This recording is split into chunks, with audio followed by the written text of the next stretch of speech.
चलिए, सबसे पहला क्वेश्चन है यहाँ पर, एक सेकंड,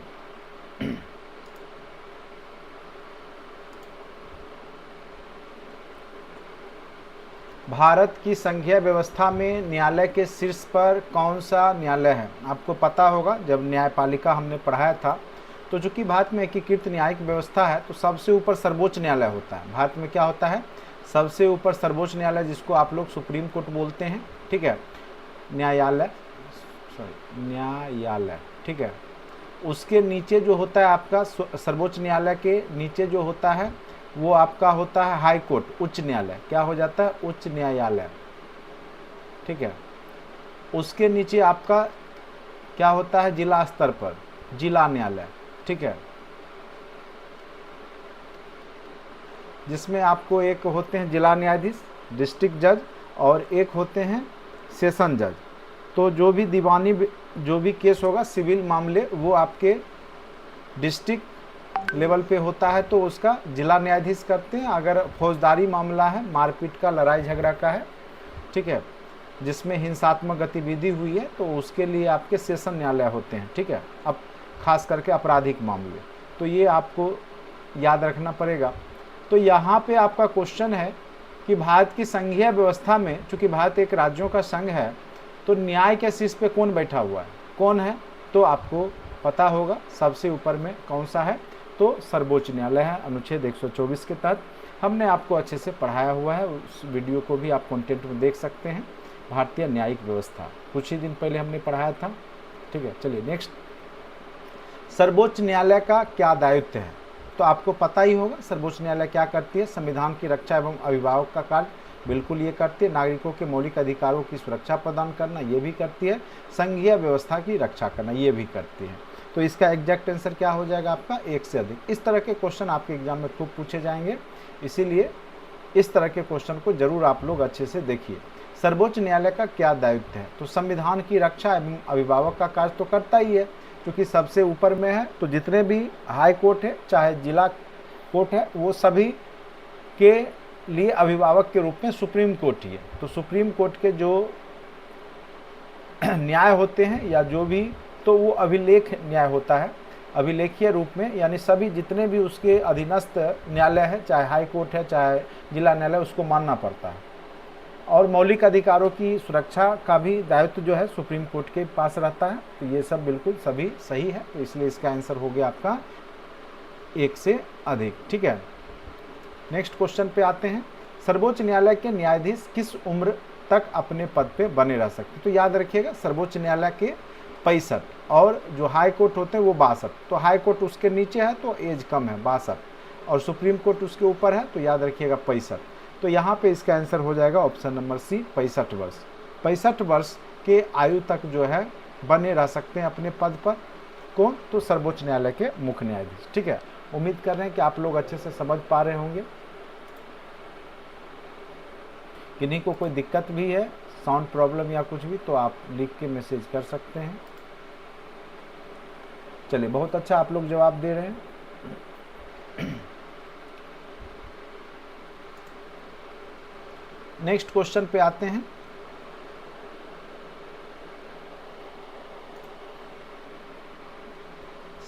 चलिए, ये हो गया क्वेश्चन नंबर 4। सर्वोच्च न्यायालय में न्यायाधीश होने की क्या योग्यता निर्धारित है?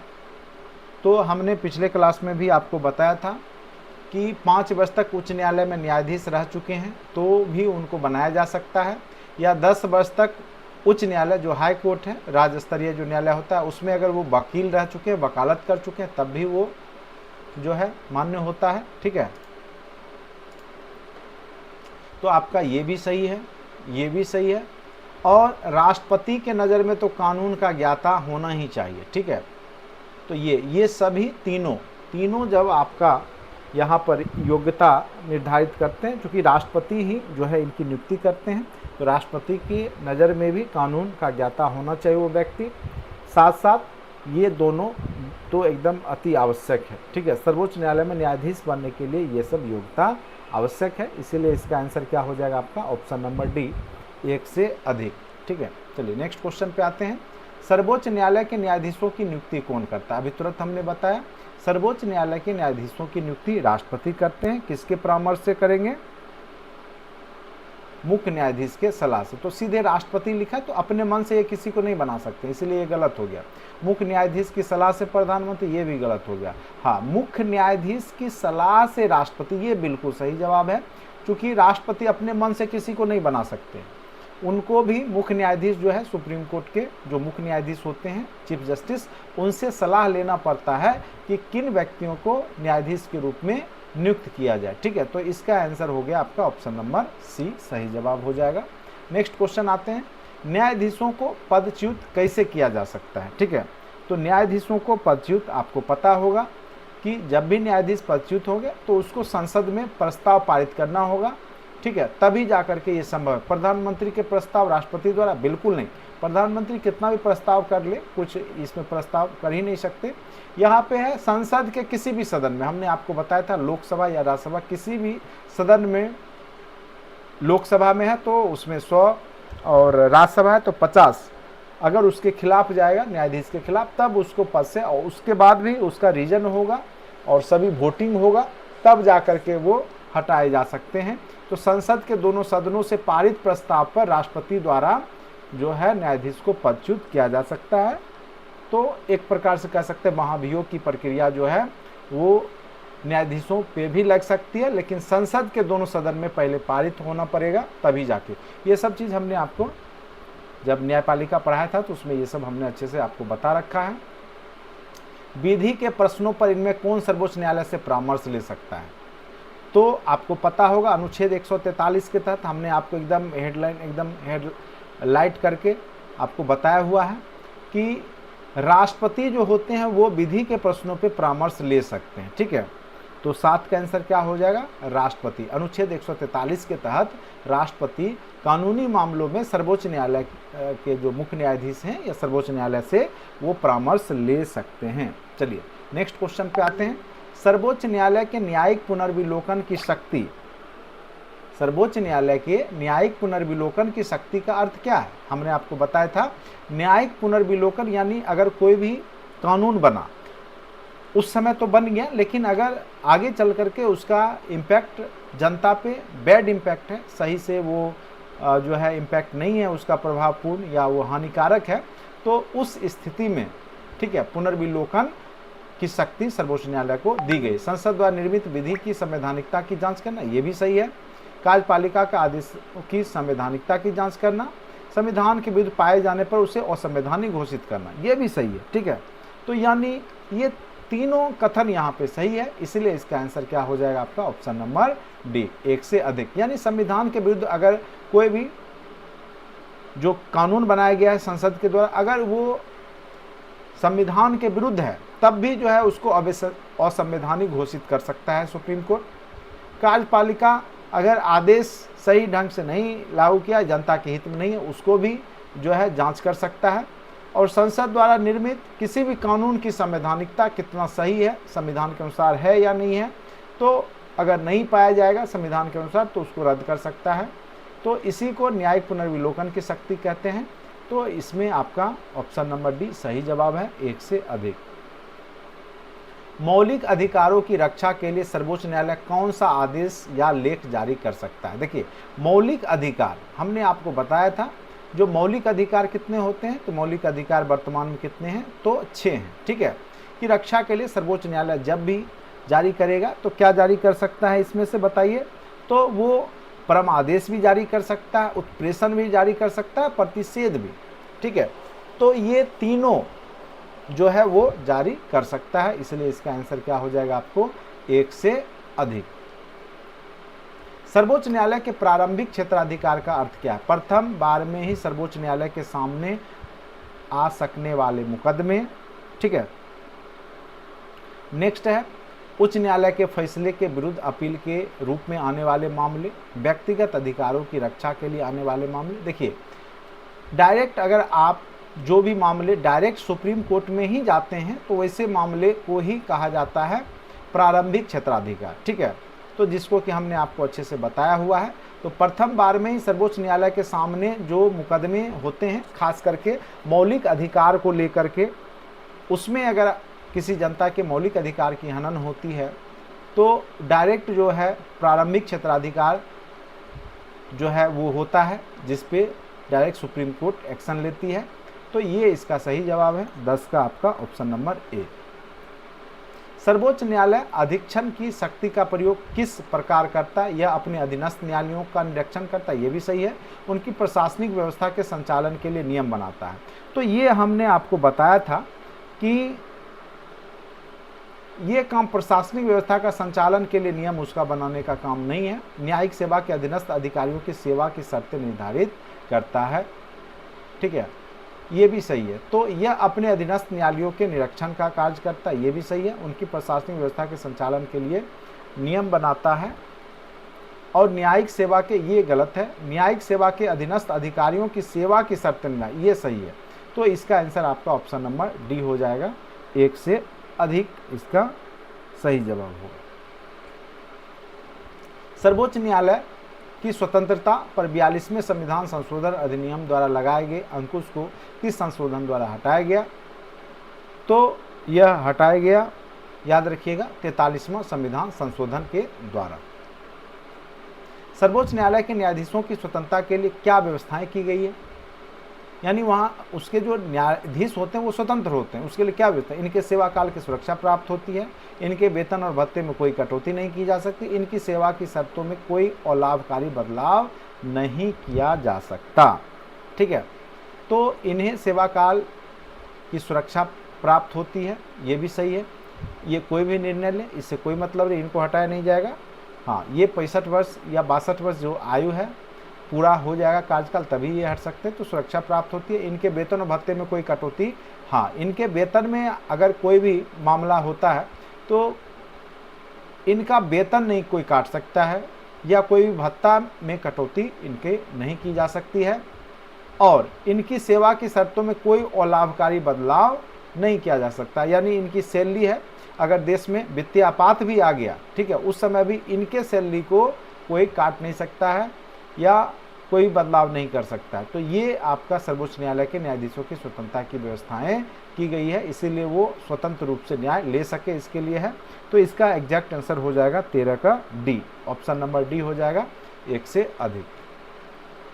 संविधान के अनुसार प्रांत की समस्त कार्यपालिका की शक्ति किसमें होती है? हमने जब राष्ट्रपति चैप्टर पढ़ाया था, संविधान के अनुसार प्रांत की समस्त कार्यपालिका, ठीक है, प्रांत की, प्रांत मतलब हो जाता है राज्य, तो राज्य की समस्त कार्यपालिका किसमें होगा बताइए? आपको हमने बताया था राजपाल चैप्टर में अच्छे से हमने क्लियर किया था। जो प्रांत स्तर होता है, प्रांत मतलब होता है राज्य का जो भी कार्यपालिका होता है वो सबसे प्रधान होते हैं राजपाल। कौन होते हैं? राजपाल। अगर देश स्तर की बात करें तो सबसे जो कार्यपालिका के प्रधान होंगे देश स्तर पे कौन हो जाएंगे? देश स्तर पे राष्ट्रपति हो जाएंगे। देश स्तर पे कौन हो जाएंगे? राष्ट्रपति। तो ये याद रखिएगा आप, ठीक है। तो यहाँ पे इसका एग्जैक्ट आंसर हो जाएगा राजपाल। राजपाल के पद पर नियुक्ति के लिए न्यूनतम आयु, ये हमने कई बार बताया कि राजपाल बनने के लिए कम से कम आयु कितनी होनी चाहिए, ठीक है। तो इसका एग्जैक्ट आंसर है 35 वर्ष। राजपाल बनने के लिए कम से कम आयु कितनी होनी चाहिए? तो 35 वर्ष होनी चाहिए, ठीक है, ये याद रखिएगा आप लोग। नेक्स्ट क्वेश्चन पे आते हैं। राज्यपाल की नियुक्ति कितने वर्षों के लिए कार्यकाल की जाती है? ठीक है, राज्यपाल की नियुक्ति देखिए ये राष्ट्रपति के प्रसाद पर्यंत तक रहते हैं, इसका कोई फिक्स नहीं रहता है, ठीक है, इसका कोई फिक्स नहीं रहता है। राज्यपाल की नियुक्ति कितने वर्षों के लिए कार्यकाल के लिए, ऐसे 5 वर्ष के लिए जनरली किए जाते हैं, लेकिन इच्छा रहता है राष्ट्रपति का, ठीक है, राष्ट्रपति के प्रसाद पर्यंत तक रहते हैं। तो कितने वर्षों के लिए कार्यकाल पूछ रहा है, तो इसलिए इसका एग्जैक्ट आंसर 5 ही मारिए, 5 वर्ष, ठीक है। राज्यपाल की नियुक्ति कौन करता है? तो याद रखिएगा राज्यपाल की नियुक्ति राष्ट्रपति करते हैं, ठीक है। राज्यपाल की नियुक्ति कौन करते हैं? तो राज्यपाल की भी नियुक्ति राष्ट्रपति ही करते हैं। ऐसे प्रधानमंत्री, मंत्रिमंडल सलाह देता है उनको, ठीक है, लेकिन राज्यपाल की नियुक्ति कौन करता है? तो राष्ट्रपति ही करता है। ऑप्शन नंबर सी इसका सही जवाब होगा, ठीक है। नेक्स्ट क्वेश्चन पे आते हैं। विधायिका के क्षेत्र में राज्यपाल को क्या वैधानिक शक्तियां प्राप्त? तो राज्यपाल चैप्टर में हमने बताया था विधानमंडल की बैठक को बुलाना तथा उसे संबोधित करना, ये भी सही है। विधान परिषद के सदस्यों को मनोनीत, ये भी सही है। अध्यादेश जारी करना एवं विधानमंडल से पारित विधेयक को स्वीकृति पर, ये भी सही है। तो इसका एग्जैक्ट आंसर क्या हो जाएगा आपका ऑप्शन नंबर डी। ठीक है, ये सब आपको राजपाल चैप्टर में पढ़ाया हुआ है अच्छे से, बहुत ही ढंग से हमने आपको समझाया हुआ है। अगर आपने कंटेंट में अभी तक नहीं पढ़ा है तो जाके राजपाल चैप्टर को अच्छे से, राजपाल, राष्ट्रपति, ये सब वीडियो आपके कंटेंट में पढ़े हुए हैं, अच्छे से देखिए, सारा कॉन्सेप्ट क्लियर कर लीजिए, कहीं कोई दिक्कत नहीं होने वाला है। ये सारे क्वेश्चन ऑब्जेक्टिव एनसीईआरटी बुक के हैं, एससीईआरटी के अंतर्गत जो बिहार राज्य में चलता है बुक उसके हैं, इसीलिए आप लोग अच्छे से इसको जरूर पढ़ के बना के जाइएगा। चलिए नेक्स्ट क्वेश्चन पे आते हैं। न्याय के क्षेत्र में राज्यपाल को कौन से अधिकार प्राप्त हैं? तो न्याय के क्षेत्र में राज्यपाल को पूछ रहा है, उच्च न्यायालय के न्यायाधीशों की नियुक्ति के समय राष्ट्रपति राज्यपाल से भी परामर्श लेता है। उसके बाद है, सही है, अपराधी के दंड को कम करने का, स्थगित करने, दूसरे दंड में बदलने या पूर्णतः माफ करने का अधिकार प्राप्त होता है। हाँ, आपराधिक मामले हैं, केवल जो है मृत्यु दंड को ये नहीं कर सकते हैं, लेकिन ये आपराधिक मामले हैं उसके दंड को कम जरूर कर सकते हैं। ठीक है, मृत्यु दंड को माफ करने का अधिकार प्राप्त है? नहीं, मृत्यु दंड को ये कुछ भी नहीं कर सकते, राज्यपाल जो है मृत्यु दंड को नहीं कर सकते हैं, इसलिए इसका आंसर, ऐसे दोनों सही है, इसका आंसर हो जाएगा आपको एक से अधिक। ठीक है, राज्य प्रशासन की वास्तविक कार्यपालिका शक्ति किसमें निहित है? राज्य प्रशासन की वास्तविक, तो राज्य के अंदर प्रशासन यानी कार्यपालिका की शक्ति, ऐसे वास्तविक पूछ रहा है तो वास्तविक में हो जाएंगे मुख्यमंत्री। देखिए, मुखौटा के रूप में तो राज्यपाल होता है, ठीक है, लेकिन मेन तो वास्तविक रूप से कार्यपालिका, जिसे देश स्तर पे प्रधानमंत्री होते हैं, उसी प्रकार से राज्य स्तर पे कार्यपालिका की शक्ति मुख्यमंत्री में निहित होती है। याद रखिएगा, वास्तविक रूप से। ठीक है, वास्तविक रूप लगा दे तो मुख्यमंत्री हो जाएगा, याद रखिएगा। राज्यपाल किसे मुख्यमंत्री नियुक्त करता है? तो जो विधानसभा बहुमत प्राप्त दल का नेता होगा उसी को। बिल्कुल गलत, विधानमंडल सदस्य ये भी। ठीक है, तो राज्यपाल किसे?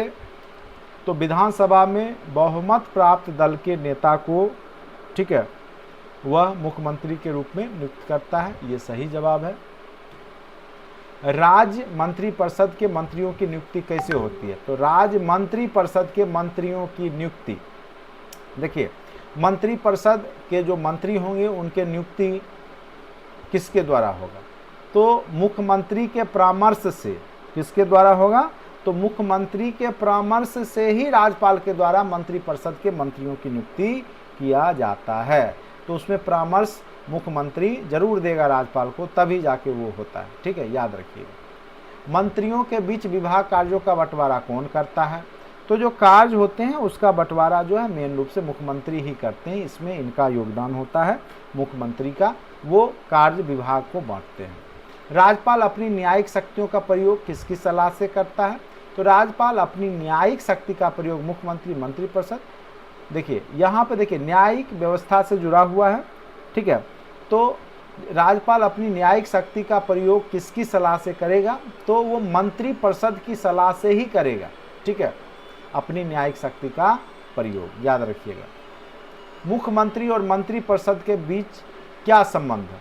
देखिए, मुख्यमंत्री मंत्रिपरिषद का प्रधान होता है, बिल्कुल सही है कि आपका मुख्यमंत्री क्या होते हैं? मंत्रिपरिषद के प्रधान होते हैं। मुख्यमंत्री मंत्रिपरिषद के बैठकों की अध्यक्षता करते हैं, ये भी सही है। मुख्यमंत्री मंत्रिपरिषद का निर्माता, संचालक, निर्देशक तथा संहार करता है, ये भी सही है। तो ऑप्शन नंबर क्या हो जाएगा आपका? डी। ये सब आपको मंत्रिपरिषद चैप्टर, मंत्रिमंडल, मंत्रिपरिषद, ये सब चैप्टर आपका पॉलिटी में पढ़ाया हुआ है कंटेंट में, वो सब आप देख लीजिएगा अच्छे से, कहीं कोई दिक्कत नहीं होगा। मुख्यमंत्री एवं अन्य मंत्रियों को पद एवं गोपनीयता का शपथ कौन दिलाएगा? तो मुख्यमंत्री और अन्य मंत्री को, जब हमने राज्यपाल चैप्टर पढ़ाया था तो उसमें ये सब चीज़ को अच्छे से विश्लेषण किया हुआ है। क्या आंसर हो जाएगा आपका? राज्यपाल। ठीक है, तो 26 का आंसर क्या हो गया आपका? 26 का बी, राज्यपाल। ठीक है, नेक्स्ट क्वेश्चन पे आते हैं। मुख्यमंत्री के विरुद्ध अविश्वास का प्रस्ताव किसके द्वारा पास किया जा सकता है? विधानसभा द्वारा, विधानसभा अध्यक्ष के द्वारा, विधान परिषद द्वारा। ठीक है, तो मुख्यमंत्री के विरुद्ध अविश्वास, ठीक है, तो ये जब भी होगा तो विपक्षी दल के नेता ये अविश्वास प्रस्ताव लाते हैं, तो ये जब भी लाएंगे तो विधानसभा में, चूंकि जनता का जो निचला सदन है वो विधानसभा ही है, ठीक है। तो यहाँ पे जो है लाया जा सकता है अविश्वास प्रस्ताव विपक्षी पार्टी के द्वारा मुख्यमंत्री के खिलाफ लाया जाएगा, तो निचली सदन में ही, ठीक है, जहाँ जनता के प्रतिनिधि बैठते यानी विधानसभा द्वारा। नेक्स्ट क्वेश्चन, बिहार के विधान, देखिए ये बहुत ही महत्वपूर्ण क्वेश्चन है, कई बार क्वेश्चन पूछे जा चुके हैं। बिहार विधानसभा की वर्तमान सदस्य की संख्या कितनी है? तो 243। कितनी है? तो 243 आपको विधानसभा में है और 75 आपका किस में है? तो विधान परिषद में है। विधानसभा की सदस्यता की न्यूनतम आयु कितनी होनी चाहिए? जितना प्रधानमंत्री बनने के लिए हो सकता है, तो 25 वर्ष, ठीक है, 25 वर्ष न्यूनतम आयु होनी चाहिए। आप 18 वर्ष में वोट दे सकते हैं। 21 वर्ष प्लस में आप क्या कर सकते हैं कि आप खड़े हो सकते हैं किसी भी पद के लिए, और प्रधानमंत्री बनने के लिए कम से कम आपकी आयु 25 वर्ष होनी चाहिए, ठीक है। चलिए नेक्स्ट क्वेश्चन पे आते हैं। विधानसभा के अध्यक्ष का निर्वाचन कैसे होता है? बहुमत प्राप्त दल या सत्ताधारी दल के सदस्यों द्वारा, विधानसभा के सदस्यों के द्वारा। तो यहाँ पे जो है सभी लोग पार्टिसिपेट करते हैं, खास करके विधानसभा के सदस्य के द्वारा ही चुने जाते हैं, ठीक है। तो इसका एग्जैक्ट आंसर हो जाएगा बी, विधानसभा के सदस्यों के द्वारा, ठीक है। नेक्स्ट क्वेश्चन पे आते हैं। विधानसभा की बैठकों की अध्यक्षता कौन करेगा? तो सिंपल सी बात है, जो अध्यक्ष होंगे, स्पीकर होंगे, वही विधानसभा के बैठक की अध्यक्षता करेंगे। तो ऑप्शन नंबर क्या हो जाएगा आपका? सी, ठीक है। नेक्स्ट क्वेश्चन पे आते हैं। विधानसभा की विगत सत्र की अंतिम बैठक तथा आगे होने वाले सत्र की बैठक के बीच कितने दिनों का अंतराल होना चाहिए? तो देखिए दोनों के बीच में 6 महीने से ज़्यादा का अंतराल नहीं होना चाहिए, ठीक है। 6 महीने से ज़्यादा का अंतराल दोनों के बीच में नहीं होना चाहिए, इसलिए इसका एग्जैक्ट आंसर क्या हो जाएगा? बी, यानी साल में 2 बार तो बैठक होना ही होना। निम्नलिखित में से किस राज्य में केवल विधानसभा और विधान परिषद नहीं है? देखिए बहुत सारे राज्य हैं, जितने भी बड़े राज्य हैं वहाँ विधान परिषद भी है, ठीक है।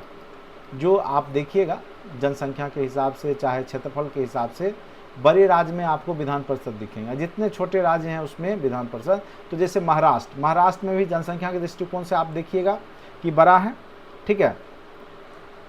तो यहाँ पे क्या होगा? विधान परिषद होगा, बिल्कुल होगा। उत्तर प्रदेश भी जनसंख्या के दृष्टिकोण से है, बिहार भी है, पश्चिम बंगाल भी है। तो पश्चिम बंगाल में अभी विधान परिषद जो प्रस्तावित ही है, ठीक है। तो यहाँ पे है झारखंड, तो झारखंड में आपका विधान परिषद नहीं है। छोटे राज्य जहाँ जनसंख्या कम है, ये छोटे राज्य के पास मात्र 6 ही राज्य हैं जहाँ विधान परिषद है आपके देश में, ठीक है। तो इसका एग्जैक्ट आंसर हो जाएगा option number C, Vidhan Parishad नहीं है, जो उच्च सदन होता है राज्य का वो नहीं है। चलिए बिहार, देखिए क्वेश्चन पूछ ही दिया, बिहार विधान परिषद में जो उच्च सदन है बिहार का, उसमें कुल कितने सदस्य होते हैं? तो याद रखना है कि 75 सदस्य होते हैं। कितने होते हैं? 75। तो विधान परिषद जो राज्य का उच्च सदन होता है उसमें 75 है, और जो राज्य का निम्न सदन यानी विधानसभा है उसमें आपका कितना सीट है? तो 243 सीट है। दोनों याद रखिएगा। नेक्स्ट क्वेश्चन पे आते हैं। विधानसभा के सदस्यों के द्वारा विधान परिषद के कितने सदस्यों का निर्वाचन किया जाता है? ठीक है, तो ये सब का नियम है, रूल है, ये आपको हमने बता रखा है। तो इसका एग्जैक्ट आंसर हो जाएगा कुल सदस्यों का 1/3 भाग जो होगा वो विधानसभा सदस्यों के द्वारा ही विधान परिषद में चुन करके जाते हैं। विधान परिषद को क्या कहा जाता है? राज्य विधानमंडल का उच्च सदन। बिल्कुल, राज्य विधानमंडल का ये क्या है? उच्च सदन ही होता है विधान परिषद, वही विधानसभा निम्न सदन होता है। ये सब हमने आपको पढ़ाया हुआ है।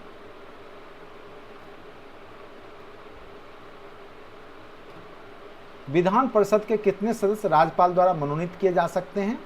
तो देखिए राज्यपाल के द्वारा जो है मनोनीत, इसमें से 1/3 12वें भाग, 6ठा भाग विधान परिषद के जो सदस्य हैं उसमें से 6ठा भाग जो होता है वो राज्यपाल के द्वारा मनोनीत किए जा सकते हैं। ठीक है, विधानसभा नहीं है, ये विधान परिषद है, याद रखिएगा। कार्यपालिका को नियंत्रित करने संबंधी निम्नलिखित में से कौन सा अधिकार केवल विधानसभा को है, विधान परिषद को नहीं है? ठीक है, मंत्रियों से प्रश्न पूछने का अधिकार,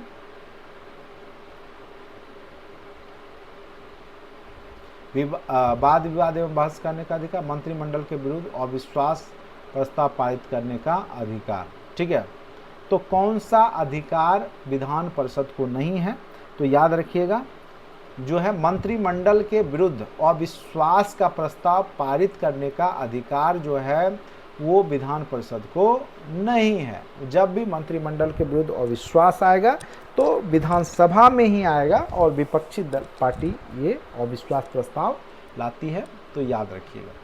निम्नलिखित में से कौन सा विधेयक केवल विधानसभा में ही प्रस्तुत किया जा सकता है? तो धन विधेयक या धन या वित्त से संबंधित विधेयक जब भी पास होगा, याद रखिएगा हमने पढ़ाया था आपको, तो जब भी पास होगा धन या वित्त से संबंधित तो वो विधानसभा में ही होगा। ठीक है, चूंकि जनता का तो सदन मेन रूप से जो है आपका कौन सा होता है? विधानसभा ही होता है। विधानसभा द्वारा पारित धन विधेयक को विधान परिषद कितने दिनों तक रोक सकता है? ठीक है, हाँ, रोकने का अधिकार, लेकिन अगर दोबारा फिर भेजा जाएगा तो उसको पारित करना ही पड़ता है विधान परिषद को। ठीक है, तो इसका एग्जैक्ट आंसर क्या हो जाएगा आपका? बी, 14 दिन। ठीक है, रोक सकती है, उसके बाद या तो वो स्वतः पारित हो जाएगी या उसको पारित करना ही पड़ेगा उसको। राज्य में न्याय प्रशासन के शीर्ष पे कौन सा न्यायालय होता है? तो राज्य में न्याय प्रशासन तो उच्च न्यायालय होगा। राज्य स्तर के जो न्यायालय होते हैं वो उच्च न्यायालय होते हैं। तो राज्य में न्याय प्रशासन के शीर्ष पे उच्च न्यायालय होता है, याद रखिएगा।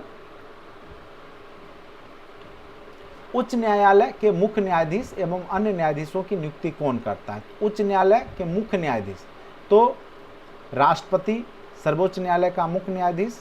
ठीक है, कौन करता है? एक से अधिक, एक ऑप्शन इसमें से गायब हो गया है। ठीक है, तो इसका एग्जैक्ट आंसर क्या हो जाएगा?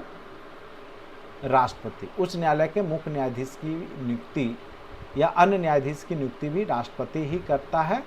किसके सलाह पे? तो याद रखिएगा वो सलाह जो है सुप्रीम कोर्ट के सलाह पे।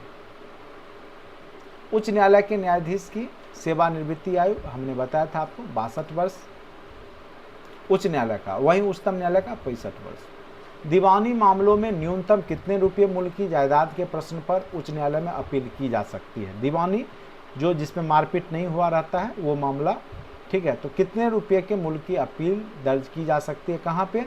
तो उच्च न्यायालय में। ठीक है, ये नहीं कि 10-20 रुपया, 50 रुपया, 100 रुपया, 1000 रुपया के लिए आप पहुँच गए उच्च न्यायालय।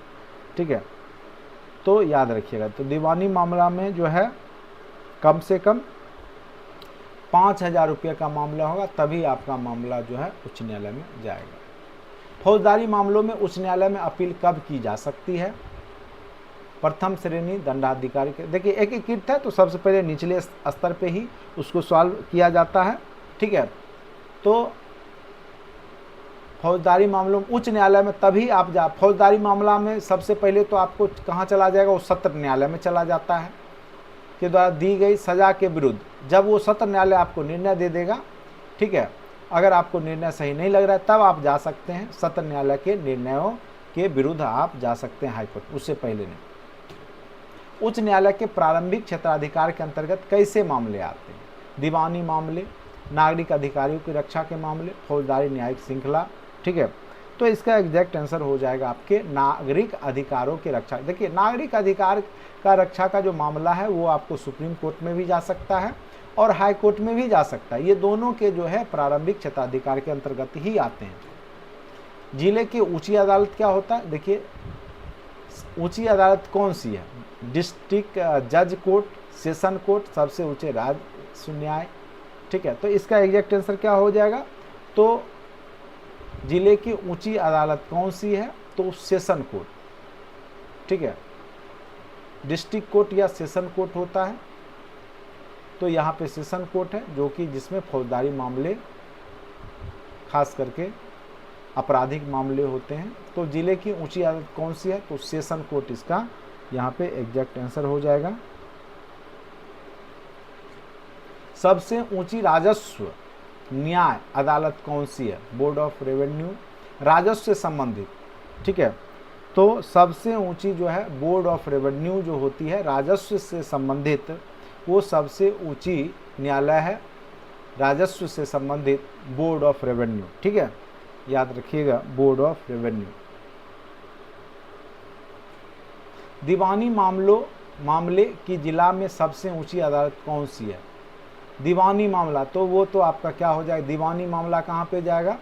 तो जिला डिस्ट्रिक्ट न्यायालय, तो जिला जज का न्यायालय, ये सही जवाब होगा दीवानी। ऑप्शन नंबर क्या हो जाएगा आपका? ए। ठीक है, नेक्स्ट क्वेश्चन पे आते हैं।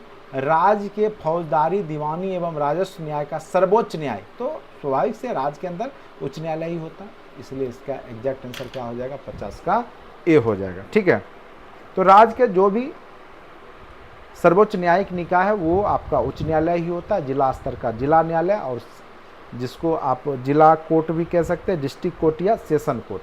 तो सेशन कोर्ट में आपके फौजदारी मामले, आपराधिक मामले और दीवानी जो सिविल मामले हैं वो आपके किस में रहेंगे, तो डिस्ट्रिक्ट कोर्ट में। ठीक है, तो ये सब आपको हमने अच्छे से समझा दिया। उम्मीद करते हैं कि आपको अच्छे से समझ में आ गया होगा। 50 क्वेश्चन का सेट था। ठीक है, किन्हीं को कोई दिक्कत है तो कुछ भी पूछ सकते हैं। किन्हीं को कोई दिक्कत है तो पूछ सकते हैं। क्या 50 क्वेश्चन अच्छे से समझ में आ गया आप लोग को? चूँकि थ्योरी हो रखा है तो अब आपको ज़्यादा इसमें प्रेशर नहीं है, चूँकि आप लोग ऑलरेडी इसको पढ़ चुके हैं। जो इक्का दुक्का क्वेश्चन है जो आपने नहीं पढ़ा है वो भी आप बहुत जल्द पढ़ लीजिएगा। ठीक है,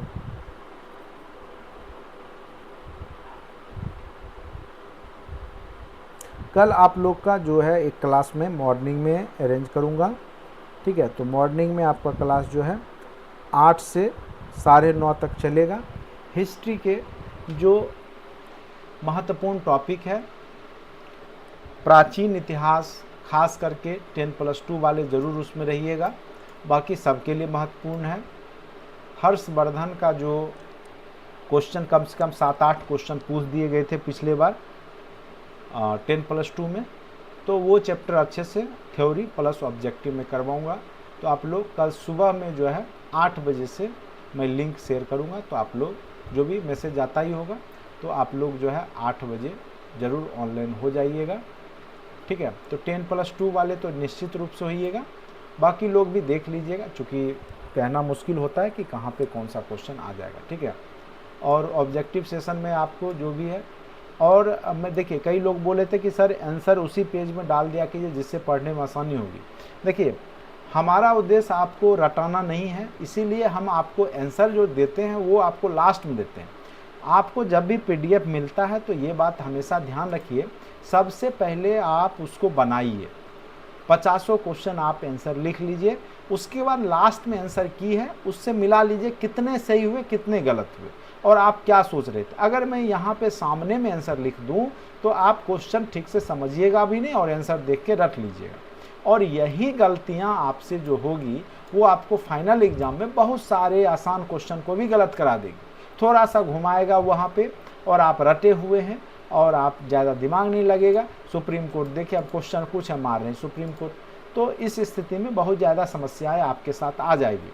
इसीलिए मैं बार बार बोलता हूँ कि सबसे पहले, या टेस्ट भी है तो टेस्ट के लास्ट में हमने सॉल्यूशन दिया है या आंसर की बताया है, तो सबसे पहले आप अपने दिमाग से, बुद्धि विवेक से उसको बनाइए और लास्ट में मिलाइए आंसर की। ठीक है, कितने सही हुए कितने गलत हुए, तब जा कर के आपकी तैयारी बेहतर होगी।